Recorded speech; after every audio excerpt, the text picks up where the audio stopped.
Episode 6 of the Story Traders podcast. Oh, wow, that was good. Yeah. That's good. Okay.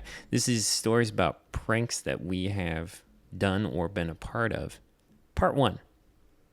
Okay, so the first one that I have, I've got 4. Okay, 4 stories. I'm gonna tell 2 of them on this episode, 2 of them on the next episode. Okay. So this first one is about something that went on at my first job. Okay, so we were coming up toward close to April Fool's, and we started thinking about ways that we could prank one of our coworkers. Now, some background to this is that whenever we would have anything come up where we're like, man, I wish I knew this information or whatever, we'd ask one of our coworkers. I've mentioned it on a previous podcast. His nickname is Moss Moss. And we would say, hey, Moss Moss, can you just look up this information? You know, I don't feel like looking this up or whatever. He just became the designated guy. He just became the designated research guy. Okay, so we started calling him the CLO, the Chief Looker-Upper Officer. So many nicknames. Super official. Yeah, we have a lot of nicknames at at my first job. So we called him the Chief Looker-Upper Officer, and it was like he did this to himself, because it was like every time, and he would be like, gosh, I don't feel like looking that up. Hey, Moss Moss, can you find that information? He'd just be like, you guys, and then he would look it up, and it's like, well, he's enabling us. Yeah. So we just kept it going. And generally speaking, it probably had nothing to do with work at all. Oh, the vast majority of the stuff was not related to work. Okay. But in his defense, or in our defense, he was really good still is really good at finding information very quickly. Nice. He's really good at Google, and he's also good at even finding part numbers that we needed. Wow. So, but like I said, he was enabling us, so we just kept it going. Called him Chief Looker-Upper Officer. So we're coming up to April Fool's, and we're like, you know what would be funny is if we played a prank on him.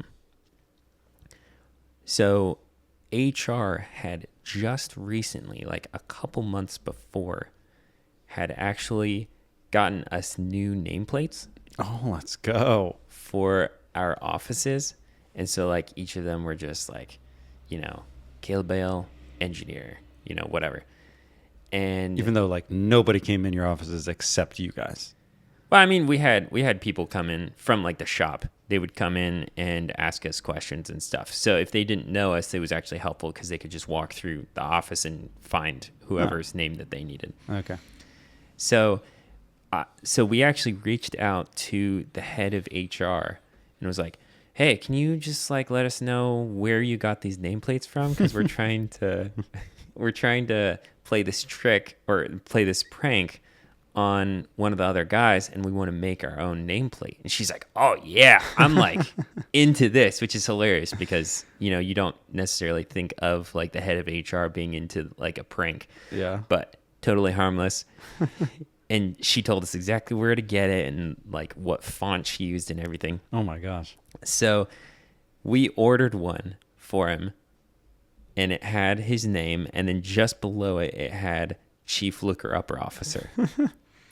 And we had it probably over a month before April Fool's. Oh my. And we were just dying to do this. It was just going to be so funny. Yeah, so we were going to replace it without him even knowing.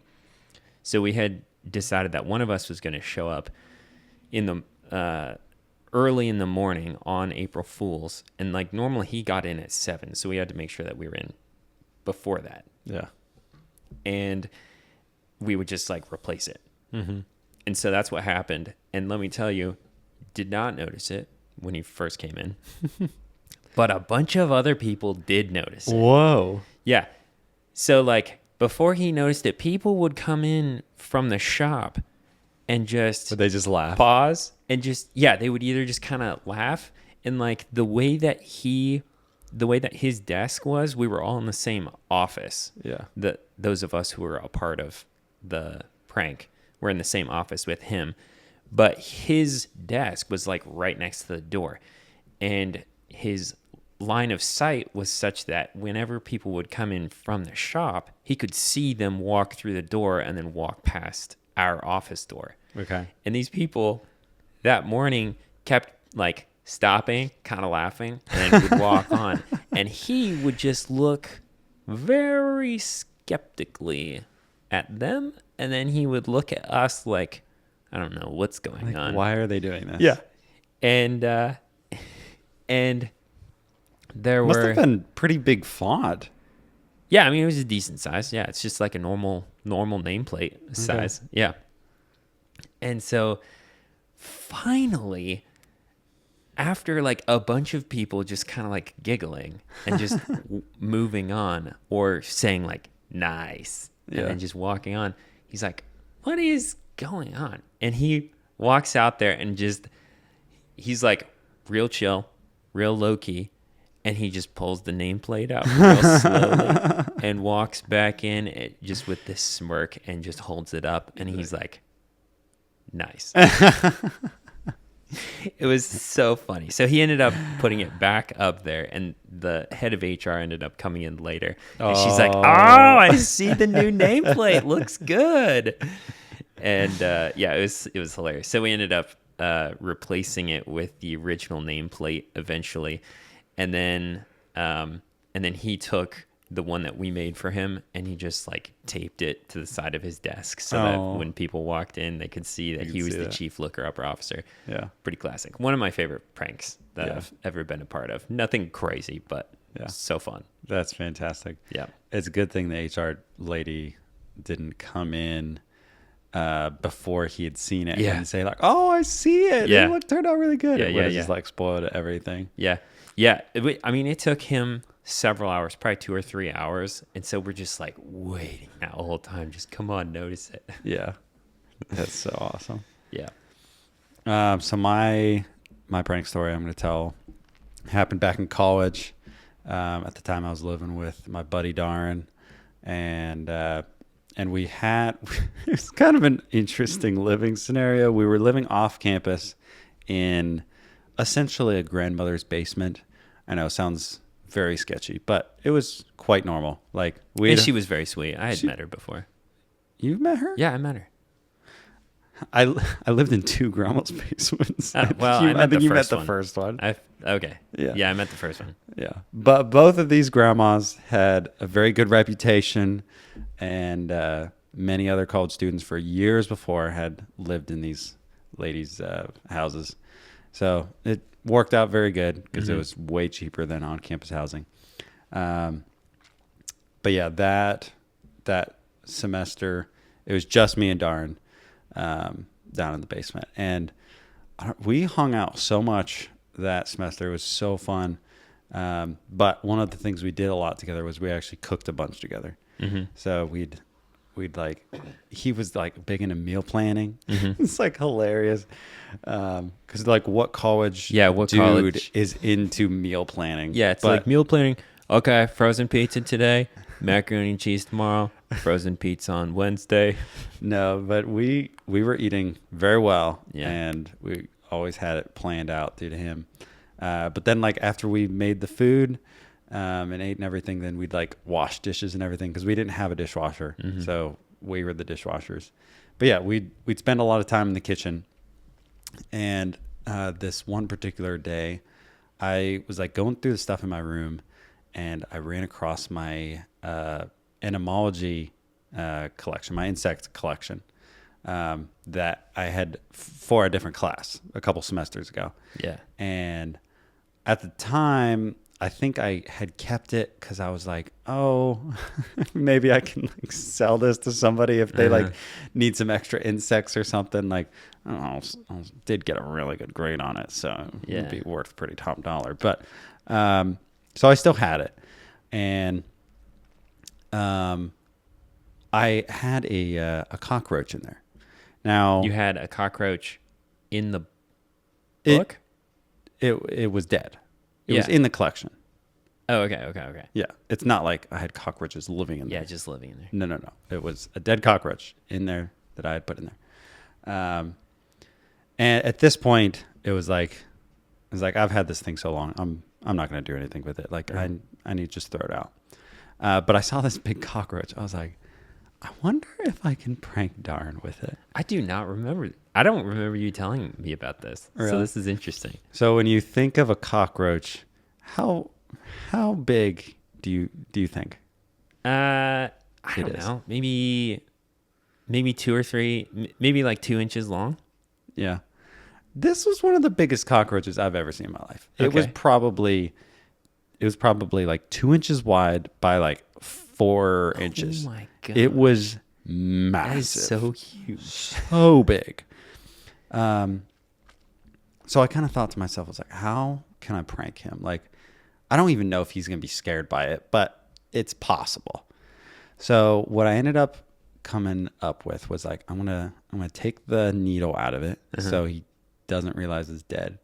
And I was like, we had a open trash can in the kitchen. I was like, I'm just gonna sit it on top of the trash we have in there, and then like see if I can get him.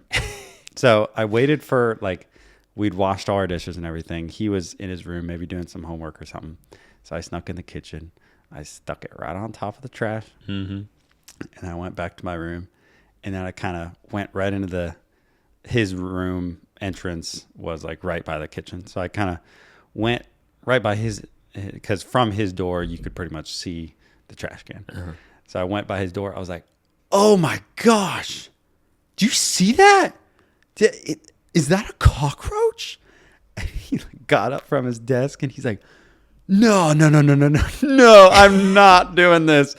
And like, just to paint the picture for Darren, he is not a wimpy guy. He is in the military, has been in the military at this point for probably maybe like 3 years. Yeah, he likes camping and backpacking and has his Eagle Scout.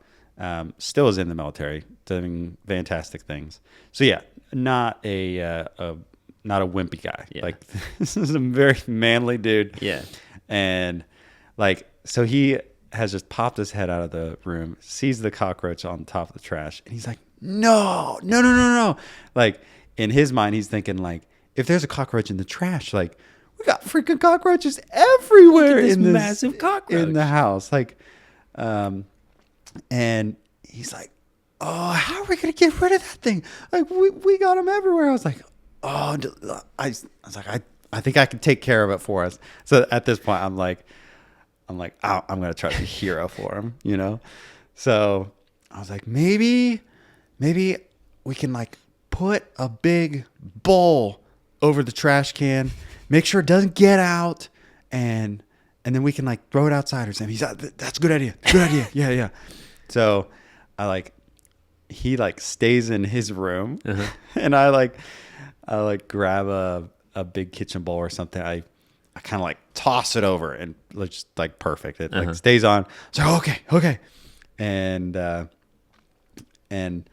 trying to remember, like, so at this point I was like, well, what do we do? Do I just like grab the whole thing and like throw it out the door? And he's like, we got to do that. Like, we got to get this thing out.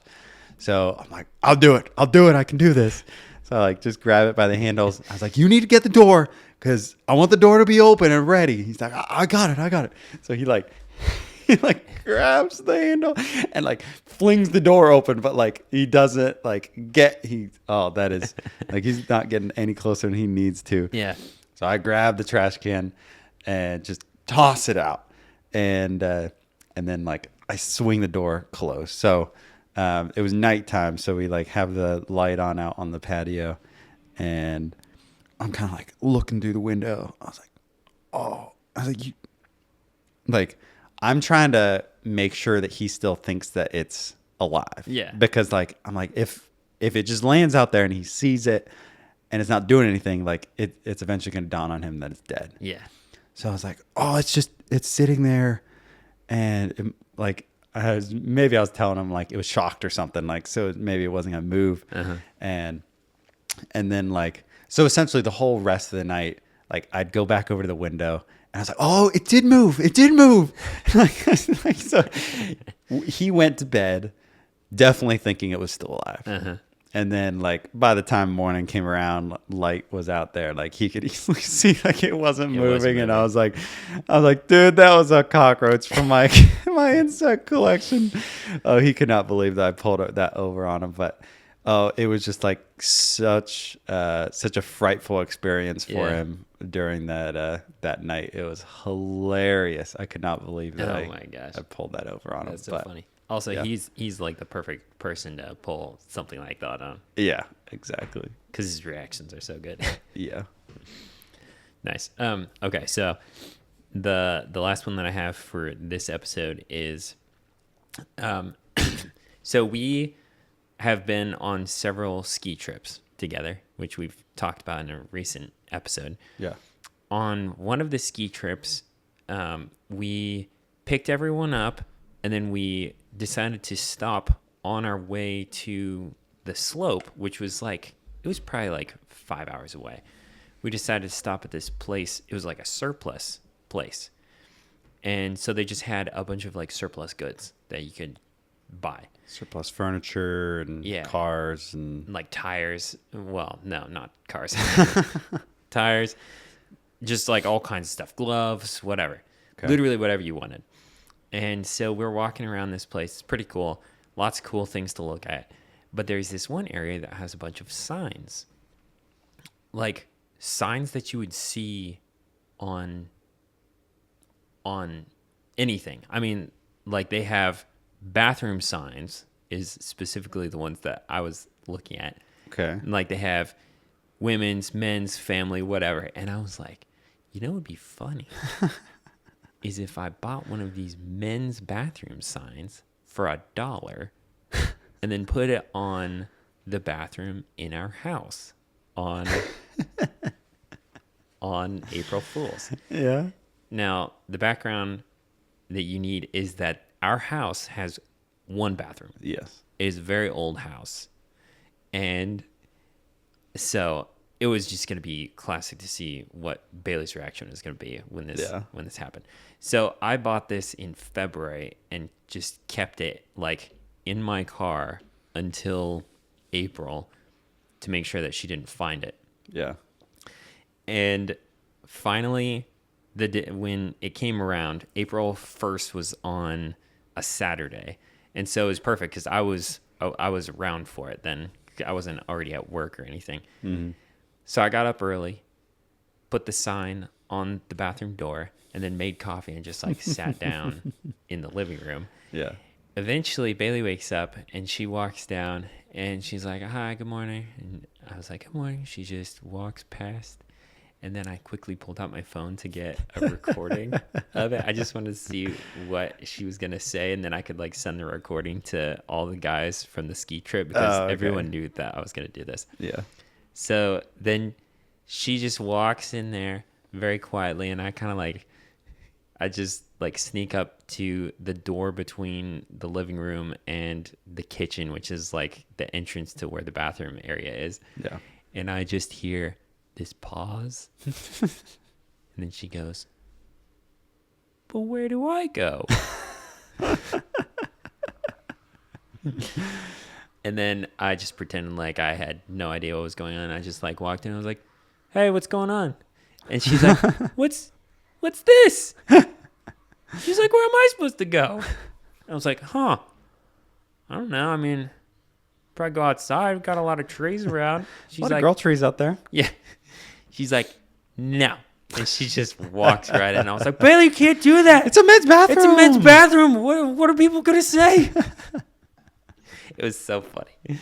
It's like one of the lowest key pranks that you can play, but it was just so fun because Bailey's reaction was classic. Yeah. So, all right. Honestly, kind of surprised she noticed it. Well, I mean, like our doors are white and the sign was black. Yeah. So I mean, there was a lot of contrast there, but yeah, it was very funny. If it was Adley, I mean, she would. Yeah, she wouldn't have noticed it for a couple of months. No, exactly. A couple of months, pretty accurate. Love you, Adley. Yeah. So that is episode 1. We've got 3 more great. No, not episode 1. That's part 1 of pranks. There we go. Stories about pranks.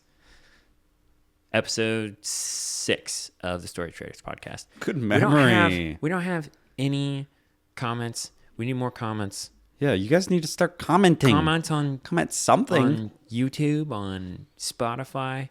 Leave a 5-star review, and maybe we'll read it on the podcast. Actually, we need to read the one 5-star review that we have at some point here very soon. Can we not count that as a comment? We can't. Oh.